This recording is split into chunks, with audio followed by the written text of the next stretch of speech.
সংবাদ সবাইকে স্বাগত জানাচ্ছি। আমি ফিরোজ তোহা। শুরুতে সংবাদ শিরোনাম। বাংলাদেশের গুরুত্বপূর্ণ আপডেট সংবাদে আপনাকে স্বাগত। শুরুতে সংবাদ শিরোনাম, পরে বিস্তারিত। শনিবার নয়াপল্টনে সমাবেশের ঘোষণা দিয়েছে বিএনপি। রাজধানীর এবারকেয়ার হাসপাতালে চিকিৎসাধীন দলের চেয়ারপারসন বেগম খালেদা জিয়ার মুক্তির দাবিতে 3 দিনের সমাবেশের কর্মসূচি ঘোষণা করেছে বিএনপি।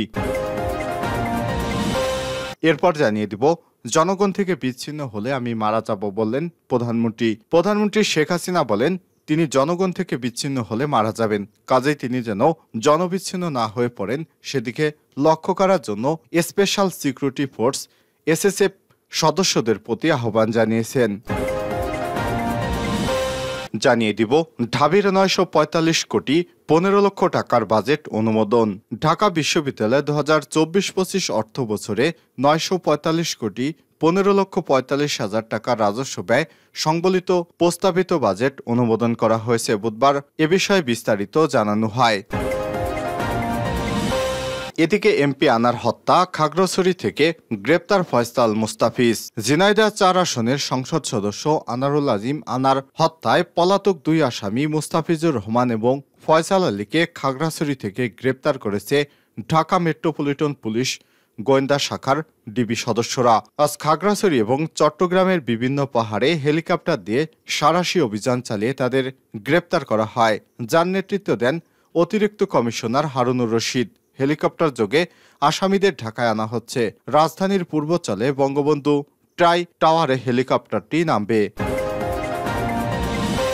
এবং সর্বশেষ জানিয়ে দিব, ইসরায়েলকে গোপনে অস্ত্র দিচ্ছে হিন্দুত্ববাদী নরেন্দ্র মোদী সরকার। চলতি 15 মে ভোরবেলা স্প্যানিশ উপকূলে নোঙর করে কার্গো জাহাজ বরকুম।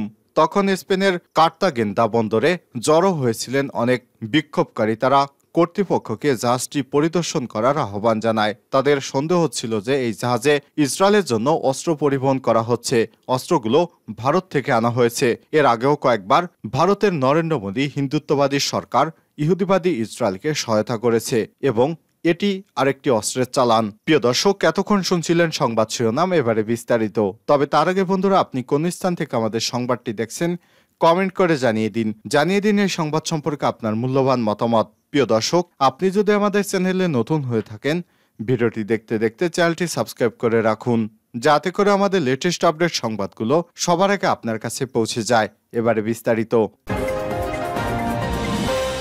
খালেদা জিয়ার মুক্তির দাবি। শনিবার নয়াপল্টনে সমাবেশের ঘোষণা বিএনপির। রাজধানীর এবারকেয়ার হাসপাতালে চিকিৎসাধীন দলের চেয়ারপারসন খালেদা জিয়ার মুক্তির দাবিতে 3 দিনের সমাবেশ কর্মসূচি ঘোষণা করেছে বিএনপি। বুধবার 26 জুন দুপুরে রাজধানীর নয়াপল্টন দলের কেন্দ্রীয় কার্যালয়ে এক সংবাদ সম্মেলনে এই কর্মসূচি ঘোষণা করেন বিএনপির মহাসচিব মির্জা ফখরুল ইসলাম আলমগীর। এর আগে কেন্দ্রীয় কার্যালয়ে যৌথ সভা অনুষ্ঠিত হয়। মির্জা ফখরুল বলেন, খালেদা জিয়ার নিঃশর্ত মুক্তির দাবিতে আগামী 29 জুন বিকাল 3টায় রাজধানীর নয়াপল্টন বিএনপির কেন্দ্রীয় কার্যালয়ের সামনে সমাবেশ।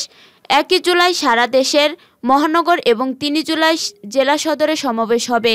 তিনি আরো বলেন, খালেদা জিয়ার মুক্তির আন্দোলন আরো বেগবান করা হবে। এই আন্দোলনকে আমরা চূড়ান্ত পর্যায়ে নিয়ে যেতে চাই।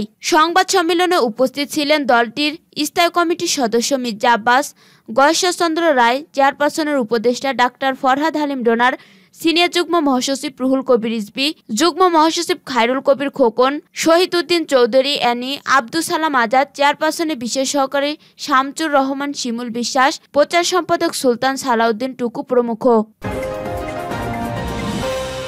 জনগণ থেকে বিচ্ছিন্ন হলে আমি মারা যাব বলেন প্রধানমন্ত্রী। প্রধানমন্ত্রী শেখ হাসিনা বলেছেন, তিনি জনগণ থেকে বিচ্ছিন্ন হলে মারা যাবেন, কাজেই তিনি যেন বিচ্ছিন্ন হয়ে না পড়েন সেদিকে লক্ষ্য রাখার জন্য স্পেশাল সিকিউরিটি ফোর্স SSF সদস্যের প্রতি আহ্বান জানিয়েছেন। তিনি বলেন, জনগণ থেকে বিচ্ছিন্ন হলে কিন্তু আমাকে আর গুলি বোমা লাগবে না, এমনিতেই শেষ হয়ে যাব, কাজেই এরাই আমার প্রাণ শক্তি, এটুকু মনে রাখতে হবে। বুধবার SSF এর 38তম প্রতিষ্ঠা বার্ষিকী উপলক্ষে তার কার্যালয়ে শাপলা হলে আয়োজিত দরবারে প্রদত্ত ভাষণে একথা বলেন প্রধানমন্ত্রী শেখ হাসিনা। বলেন, একটি বিষয় আমি নিশ্চিত বলবো, আমরা রাজনীতি করি, আমার আর কোনো শক্তি নেই, শক্তি একমাত্র জনগণ, সেই জনগণের শক্তি নিয়েই আমি চলি, কাজেই জনবিচ্ছিন্ন যাতে না হয়ে যায়। আমি জানি এটা কঠিন দায়িত্ব, তারপরও এদিকে নজর রাখতে হবে যে এই মানুষগুলোর জন্যই তো রাজনীতি করি, মানুষদের নিয়েই তো পথ চলা, আর যাদেরকে নিয়েই দেশের মানুষের কাজ করি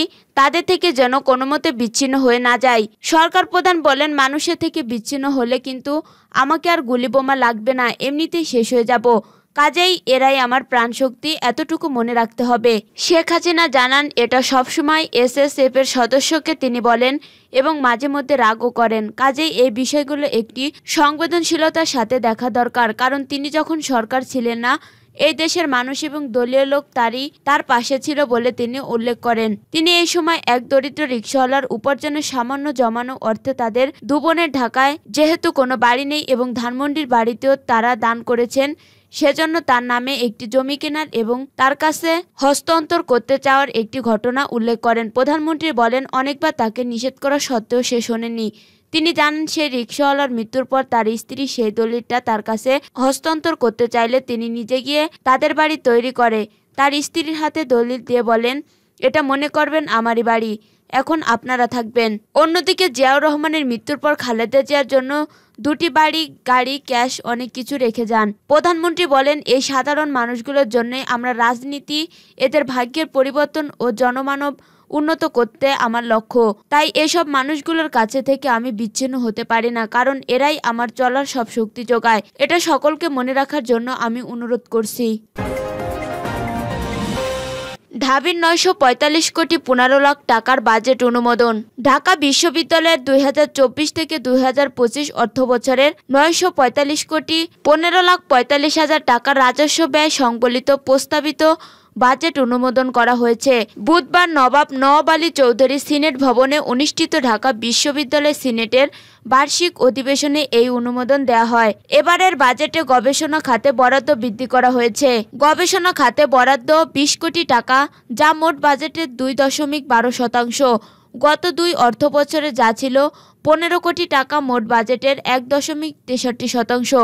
উপাচার্যের অভিভাষণের পর অধ্যাপক মমতাজ উদ্দিন আহমেদ এই বাজেট উপস্থাপনা করেন। নতুন অর্থবছরের বাজেটে শিক্ষক, কর্মকর্তা, কর্মচারীর বেতন ভাতায় বরাদ্দ বেড়েছে। বেতন খরচ বাড়ানো হয়েছে 299 কোটি 19 লাখ টাকা, যা মোট বাজেটের 31.65%। বিভিন্ন ভাতা বাবদ 218 কোটি 43 লাখ টাকা এবং পণ্য সেবার খাতে 220 কোটি 55 লাখ টাকা ব্যয় দেখানো হয়েছে, যা যথাক্রমে বাজেটের 23.12% ও 23.33%, অর্থাৎ বাজেটের 78% এই খাতগুলো ব্যয় হবে। গত বছর এসব খাতে 76% খরচ দেখানো হয়েছিল। নতুন অর্থবছরের জন্য প্রস্তাবিত 945 কোটি 15 লাখ 45 হাজার টাকার বাজেট 804 কোটি 41 লাখ টাকা আয় হবে বিশ্ববিদ্যালয় মঞ্জুরিত কমিশনের অনুমোদন থেকে, যা মোট আয়ের 85.11%। অধিবেশনের সভাপতির অভিভাষণে ঢাকা বিশ্ববিদ্যালয় সিনেটের চেয়ারম্যান ও বিশ্ববিদ্যালয়ের উপাচার্য অধ্যাপক ডক্টর ASM মাকসুদ কামাল ঢাকা বিশ্ববিদ্যালয়কে একটি গবেষণাধর্মী শিক্ষা প্রতিষ্ঠানে রূপান্তরিত করার দৃঢ় প্রত্যয় ব্যক্ত করে বলেছেন, দেশি বিদেশি গবেষকদের আকৃষ্ট করতে বিশ্ববিদ্যালয়ে শিগগিরই বঙ্গবন্ধু ডক্টরাল ফেলোশিপ প্রোগ্রাম চালু করা হবে। আগামী চ্যালেঞ্জের মোকাবেলায় ঢাকা বিশ্ববিদ্যালয়কে প্রস্তুত করতে বহুমাত্রিক পরিকল্পনা গ্রহণ করা হয়েছে। এমপি আনার হত্যা, খাগড়াছড়ি থেকে গ্রেপ্তার ফয়সাল মুস্তাফিজ। ঝিনাইদহ 4 আসনের সংসদ সদস্য আনোয়ারুল আজিম আনার হত্যার পলাতক 2 আসামি মুস্তাফিজুর রহমান ও ফয়সাল আলীকে খাগড়াছড়ি থেকে গ্রেপ্তার করেছে ঢাকা মেট্রোপলিটন গোয়েন্দা পুলিশ ডিবি। বুধবার 26 জুন খাগড়াছড়ি ও চট্টগ্রামের বিভিন্ন পাহাড়ে হেলিকপ্টার দিয়ে সাঁড়াশি অভিযান চালিয়ে তাদের গ্রেপ্তার করা হয়, যার নেতৃত্ব দেন অতিরিক্ত কমিশনার হারুনুর রশিদ। হেলিকপ্টার যোগে আসামিদের ঢাকায় আনা হচ্ছে। রাজধানীর পূর্বাঞ্চলে বঙ্গবন্ধু টাওয়ারে হেলিকপ্টারটি নামবে। গত 12 মে চিকিৎসার জন্য ঝিনাইদহের কালীগঞ্জ থেকে ভারতে যান এমপি আনার। ওঠেন পশ্চিমবঙ্গের বরানগর থানার মোগুলপাড়া লেনে গোপাল বিশ্বাস নামের এক বন্ধুর বাড়িতে। পরের দিন চিকিৎসক দেখানোর কথা বলে ওই বাড়ি থেকে বের হন। এরপর থেকে রহস্যজনকভাবে নিখোঁজ হন তিনি। 5 দিন পর 18 মে বরানগর থানায় আনোয়ারুল আজিম নিখোঁজের বিষয়ে একটি জিডি করেন বঙ্গবন্ধু গোপাল বিশ্বাস। এরপরও খোঁজ মেলেনি 3 বারের এই সংসদ সদস্যের।